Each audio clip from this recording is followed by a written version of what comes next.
Here we have Roald Dahl's Matilda, Chapter 6, The Platinum-blond Man. There was no doubt in Matilda's mind that this latest display of foulness for her father deserved severe punishment, and as she sat eating her awful fried fish and fried chips and ignoring the television, her brain went to work on various possibilities. By the time she went up to bed, her mind was made up. The next morning, she got up early and went into the bathroom and locked the door. As we already know, Mrs. Wormwood's hair was dyed a brilliant platinum blonde, very much the same glistening, silvery colour as a female tightrope walker's tights in a circus.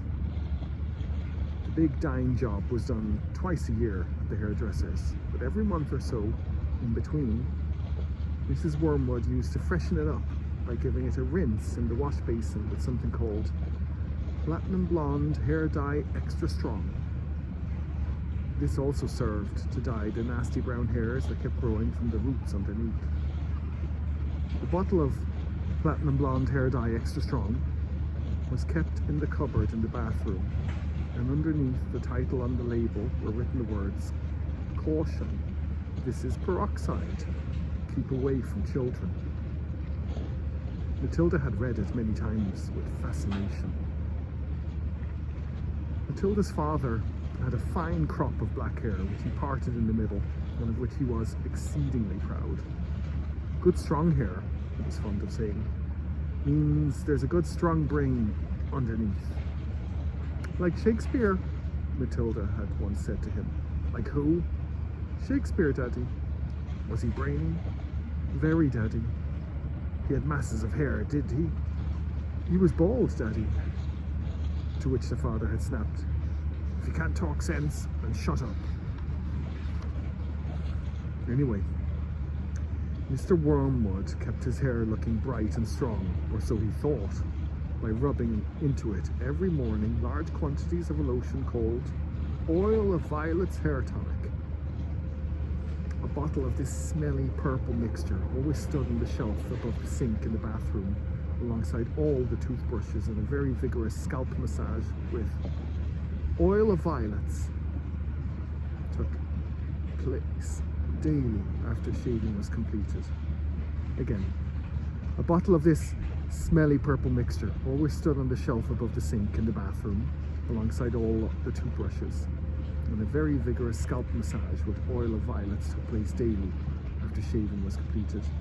His hair and scalp massage was always accompanied by loud, masculine grunts and heavy breathing and gasps of, "Ah, that's better, that's the stuff, rub it right into the roots," which could be clearly heard by Matilda in her bedroom across the corridor. Now, in the early morning privacy of the bathroom, Matilda unscrewed the cap of her father's Oil of Violets and tipped 3/4 of the contents down the drain. Then she filled the bottle up with her mother's Platinum-blond hair dye extra strong. She carefully left enough of her father's original hair tonic in the bottle, so that when she gave it a good shake, the whole thing would still look reasonably purple. Then she replaced the bottle on the shelf above the sink, taking care to put her mother's bottle back in the cupboard. So far, so good. At breakfast time, Matilda sat quietly at the dining room table eating her cornflakes. Her brother sat opposite her with his back to the door, devouring hunks of bread smothered with a mixture of peanut butter and strawberry jam. The mother was just out of sight around the corner in the kitchen making Mr. Wormwood's breakfast, which always had to be 2 fried eggs on fried bread with 3 pork sausages and 3 strips of bacon and some fried tomatoes. At this point, Mr. Wormwood came noisily into the room. He was incapable of entering any room quietly, especially at breakfast time. He always had to make his appearance felt immediately by creating a lot of noise and clatter. You could almost hear him saying, "It's me, here I come, the great man himself, the master of the house, the wage earner, the one who makes it possible for all the rest of you to live so well. Notice me and pay your respects."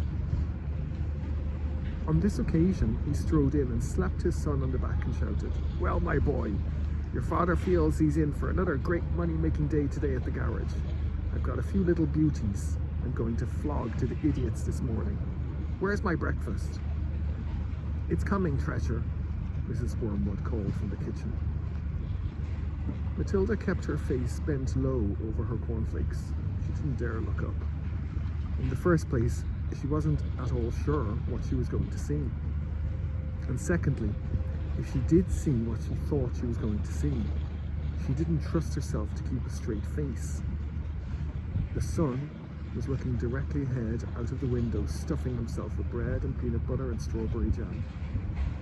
The father was just moving around to sit at the head of the table when the mother came sweeping out from the kitchen carrying a huge plate piled high with eggs and sausages and bacon and tomatoes. She looked up. She caught sight of her husband. She stopped dead. Then she let out a scream that seemed to lift her right up into the air, and she dropped the plate with a crash and a splash on the floor. Everyone jumped, including Mr. Wormwood. "What the heck's the matter with you, woman?" he shouted. "Look at the mess you've made on the carpet." "Your hair," the woman was shrieking, pointing a quivering finger at her husband. "Look at your hair. What have you done to your hair?" "What's wrong with my hair, for heaven's sake?" he said. "Oh God, Dad, what have you done to your hair?" the son shouted. A splendid noisy scene was building up nicely in the breakfast room. Matilda said nothing. She simply sat there admiring the wonderful effect of her own handiwork.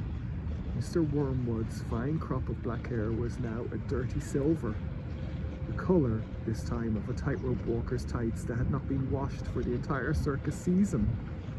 You've dyed it," shrieked the mother. "Why did you do it, you fool? It looks absolutely frightful. It looks horrendous. You look like a freak." "What the blazes are you talking about?" the father yelled, putting both hands to his hair. "I most certainly have not dyed it. What do you mean I've dyed it? What's happened to it? Or is this some sort of a stupid joke?" His face was turning pale green, the colour of sour apples. "You must have dyed it, Dad," the son said. "It's the same colour as Mum's, only much dirtier looking." "Of course he's dyed it," the mother cried. "It can't change colour all by itself. What on earth were you trying to do? Make yourself look handsome or something? You look like someone's grandmother gone wrong." "Get me a mirror," the father yelled. "Don't just stand there shrieking at me. Get me a mirror." The mother's handbag lay on the chair at the other end of the table. She opened the handbag and got out a powder compact that had a small round mirror in the inside of the lid. She opened the compact and handed it to her husband.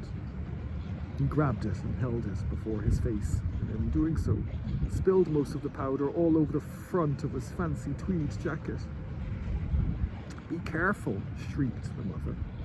"Now look what you've done. That's my best Elizabeth Arden face powder." "Oh my God," yelled the father, staring into the little mirror. "What's happened to me? I look terrible. I look just like you look, gone wrong. I can't go down to the garage and sell cars like this. How did it happen?" He stared round the room, first at the mother, then at the son, then at Matilda. "How could it have happened?" he yelled. "I imagine, Daddy," Matilda said quietly, "that you weren't looking very hard and you simply took Mummy's bottle of hair stuff off the shelf instead of your own." "Of course that's what happened," the mother cried. "Well, really, Harry, how stupid can you get? Why didn't you read the label before you started splashing the stuff all over you? Mine's terribly strong. I'm only meant to use 1 tablespoon of it in a whole basin of water, and you've gone and put it all over your head neat. It'll probably take all of your hair off in the end. Is your scalp beginning to burn, dear?" "You mean I'm going to lose all my hair?" the husband yelled. "I think you will," the mother said. "Peroxide is a very powerful chemical. It's what they put down the lavatory to disinfect the pan. Only they give it another name." "What are you saying?" the husband cried. "I'm not a lavatory pan." I don't want to be disinfected. Even diluted like I use it, the mother told him.